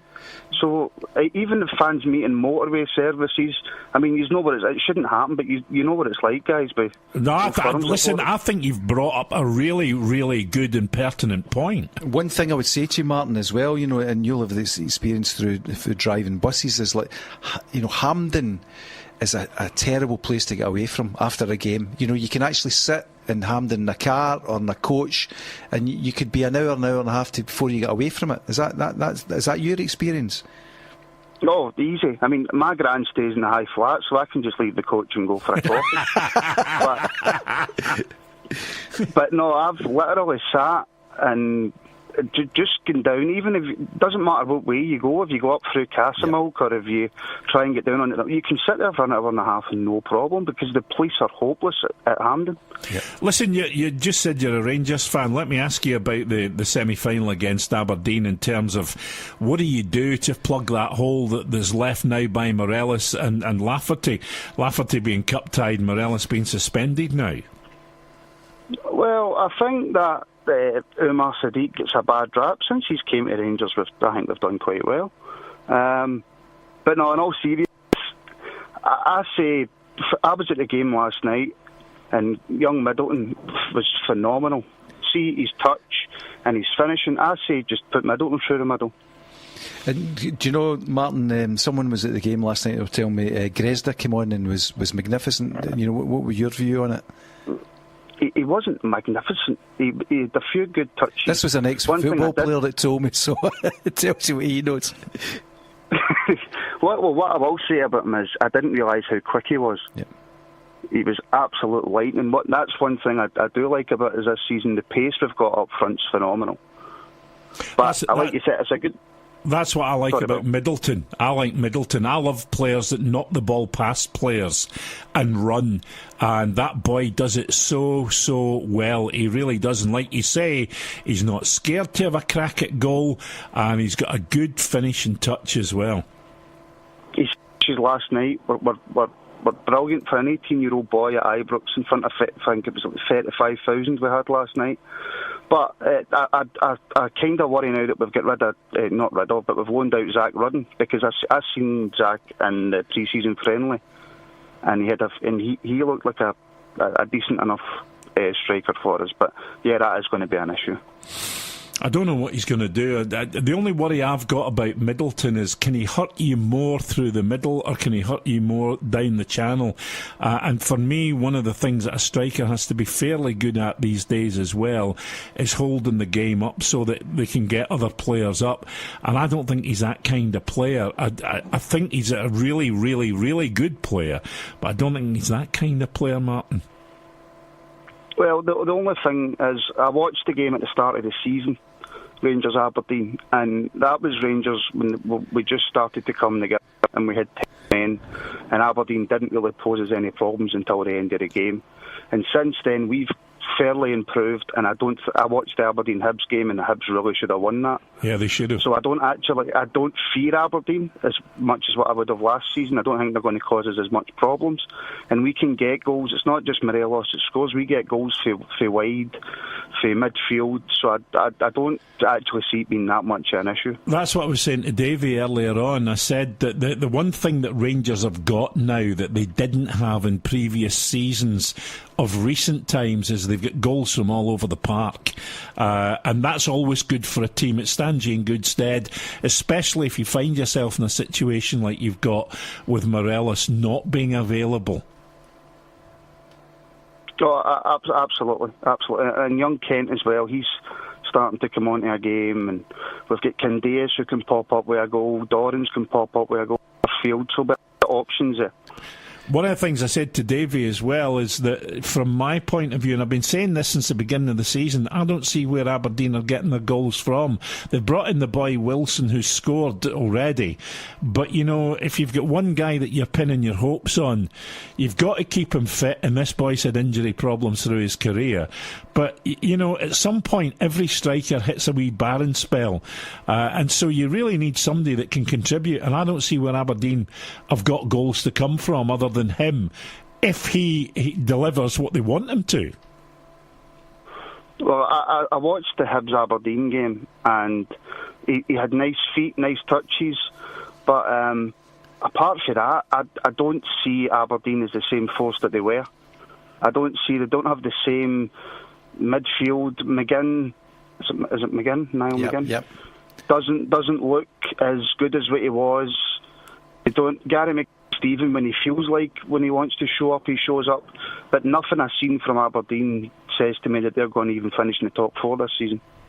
Do you know something that just you mentioned there at the start about fans, you know, and you know, obviously we've got a situation here. It's a double whammy that obviously BT Sport are covering it, and they want, you know, coverage, and they've got the first game on at 12 o'clock, and the second game starts at 7:45 at night. But I'm just reading somewhere here that the first train from Aberdeen to Glasgow on the Sunday arrives at 12:14.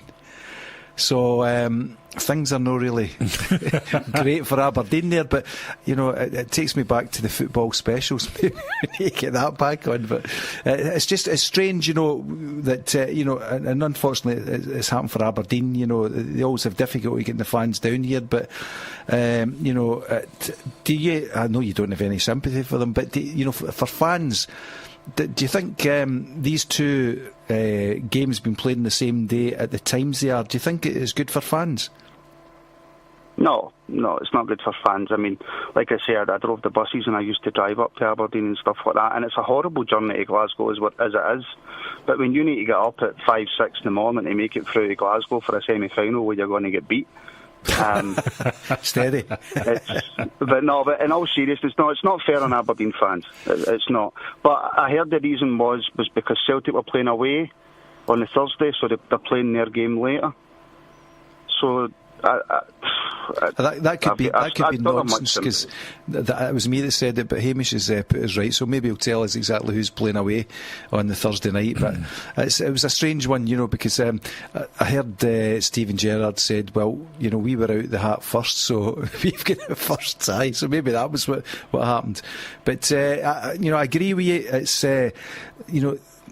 whether Glasgow or Scottish football likes it, the eyes of the football in the world will be on us for this, to make this Sunday come unscathed. But there's certain things about it that and you know what it's like, as a fan. When teams get beaten and maybe there's been a controversial decision, it all affects your mood after the game. So I just hope that we as a country get through this and make it a spectacle, because it is a spectacle of four great teams playing 2 games at Hampden. Martin, no, absolutely. Listen, thanks for giving us a call, buddy. Don't be a stranger. Call any time. and thanks for bringing up a point that I didn't even think about. I have to be honest with you. Cheers, mate. Have a good night.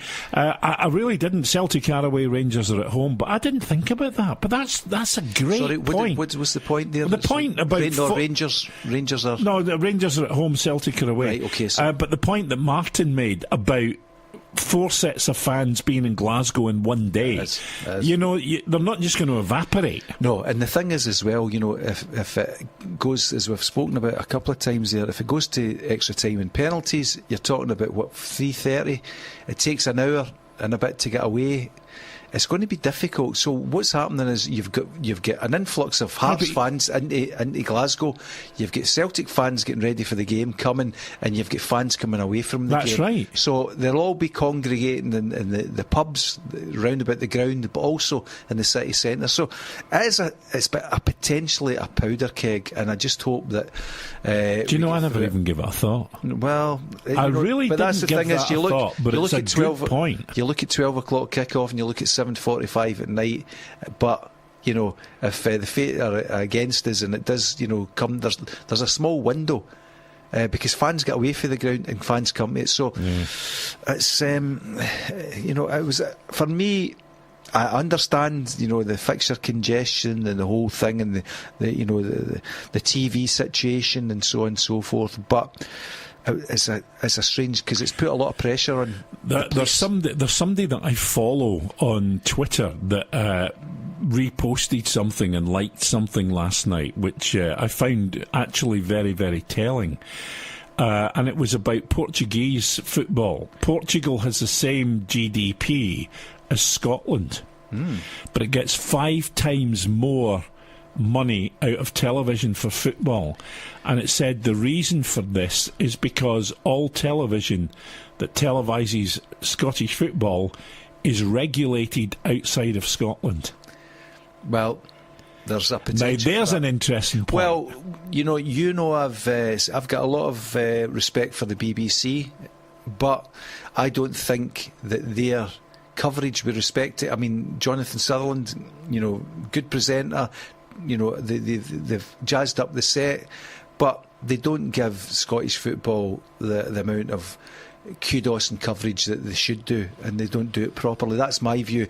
And also, but it's amazing to think that you've got Portugal with the same GDP getting 5 times more money out of televised football than Scotland. And okay, you could argue about the quality difference if there is one, but the point that they made was, or the point that this person was making was, it's because everything that's controlled for television and televising Scottish football is controlled from outside of Scotland. Yep. Well, that tells you exactly some of the problems. But, Scottish football, the product is great. It's the best season I think it's the best we've had for ages, Davy. But with respect to Portuguese football, and, if I was from Portugal, I'd probably want to watch it more. But I've watched a few Portuguese games, and I've compared them against Scottish games. Scottish games have got the blood and thunder, and they've got the passion, and they've got the commitment that Portuguese games don't have. So I think we've undersold the game to the TV companies. But what we've done is, and this is the problem, Bill, see if you put a valuation on something, right, and you say, right, it's that price, it's cheap, it's very, very difficult to get it to the top level. It is. Because it's a quantum leap. If you start off and say the price is high, people will talk you down, but it's a putting a valuation. So at one stage, when whoever was in charge, when they negotiated the TV deals, they undersold the game in this season and in this country, and it becomes very, very difficult. But I understand the point, because I know, and I've been involved in people who buy TV and buy football and buy sport, and the negotiations are in London. You have to go. I remember going down to London, to Shepherd's Bush, to talk about negotiating bits and pieces for sporting events, and I was saying to them, right, okay, well, this is one we're doing in Scotland. Let's get no interest down here, and that's the mentality. Well, it's quite interesting, because I was one of the biggest people against this whole SPL TV as it was back in the early 2000s. And was quite vociferous about it when Ruffy and I were doing the programme on Real Radio. And I didn't change my mind. In fact, I got quite angry about the fact that the Setanta deal took place, purely and simply because I didn't think you could ever survive with subscription-only TV in Scotland as SPL TV, and I thought Setanta, or the SPL as it was then at the time, were trying to slip it in under the radar, under the Setanta banner. And I was proved right in the end, the way Setanta went the way they did for Scottish football and went bust. But here's the thing. Maybe now there's a different mindset, and if it was done in the right way, and you look at the amount of clubs now at all levels that have their own TV channels, maybe there is a case for sitting down and looking at some kind of SPFL football channel. How it would quite work, what your price point would be, I'm not quite sure. You would have the teams, the bigger teams, getting the lion's share of things. Well, they do. They do. But maybe that's something that somebody should sit down and look at now and do a feasibility study on, is SPFL television, because it wasn't until someone pointed it out. And bear in mind, Davey, I've been in this business a lot of years. This year I'm kind of 3 years off 50 years being in broadcasting. You don't look like it. And I look very much like it, but thanks. I thought it was 60. But here's the thing, I had never thought of that until somebody pointed it out the other night on Twitter. The fact is that the control of television for Scottish football is not in Scotland. And, going back to the thing, obviously the SPFL, their company that they had for selling their rights overseas went out of business, and they've renegotiated and they've done a deal with someone else. It's gone a bit quiet with that. But going back to the premise that I've said, is the fact is if you offer something cheap, that's how it will remain. But you'll never get back to it, and it doesn't matter who you got negotiating with you. Scottish football, whoever dealt the cards and organised the deals way back and said it was worth this, because what was happening was Scottish clubs went through financial difficulty and they would have taken anything to get the money out. to get money in, and get the money back out for themselves. But the deal they've got now is comparable. If you look at, as you say, the Portuguese situation, if you look at every country, I think it was I saw a comparison. Belgium, 60 million is it, or something like they get. Scotland 20 odd million. But this is the season that they should have exploited it, because you've got all the effect of Steven Gerrard and so on and so forth. But it saddens me at times. You're saddens right. Me. It does me as well. Glasgow City 0, Somatio Barcelona 15 minutes gone have won. So it's still 2-1 to Glasgow in aggregate. That's in the Champions League for the ladies football. We'll take a quick break. We'll come back and we'll talk some more football right after this. Love music, live sport. Talking football with Bill Young and David MacKinnon on Rock Sport Radio. Okay, a little quiz for you, a little pop quiz, and Hamish will have to put up where this came from because I can't remember. Who are the worst team in the world at the moment? Who are the worst team in the world? The worst team in the world, and this is according to WhoScored.com. WhoScored.com. Is it? Can I ask you a question? Yeah. Is it an English team? Nope. Scottish team? Yep. Right. So whoever's bottom of the Scottish League 2. Is that correct? Well, now you're doing 20 questions. Well, you need to actually. Who's the worst team in the world? Who's the worst team in the world? According to WhoScored.com. I will tell you, it's Albion Rovers. It's your old club, Dundee. Ah. Dundee. Who's the second worst club in the world? Albion Rovers. Falkirk. No, I don't know. Both have got 0 points. Falkirk, apparently, and this is, I don't know how they compiled it, because there must be other teams who have got equally bad records at the moment. But you don't want to be known as the worst team in the world or the second worst team in the world. I'll tell you, the Dundee thing hasn't come as much of a surprise to me as the Falkirk thing, but I think Falkirk have relinquished too many things, made too many changes all at once. And, it's to do with the start they've made to the season, goal difference taken into account and everything like that. The Falkirk situation, I think it's by bad management off the park. Yep. That's at the top. I think it's Dundee, that there's been a real struggle for the start, but it's been coming for Dundee last season. Yeah. And they're talking about, John Nelms has come out from Dundee and said this is the big last chance saloon for Neil McCann. Yeah, this week against Hamilton. That's not good getting into the last game, is it? No, and I'm not sure that you should be able to come out and do that, or it's good practice to come out and do it. But Dundee are officially, according to WhoScored.com, the worst team in the world. So I thought I would never hear that in my lifetime. Well, sorry to be the harbinger of bad news. That's it for us tonight. Thanks, Davey. We'll see you again next week. I'll be back tomorrow with Hugh Burns and Paul Hegarty. Rock Sport Radio, Scotland's only mix of rock and sport.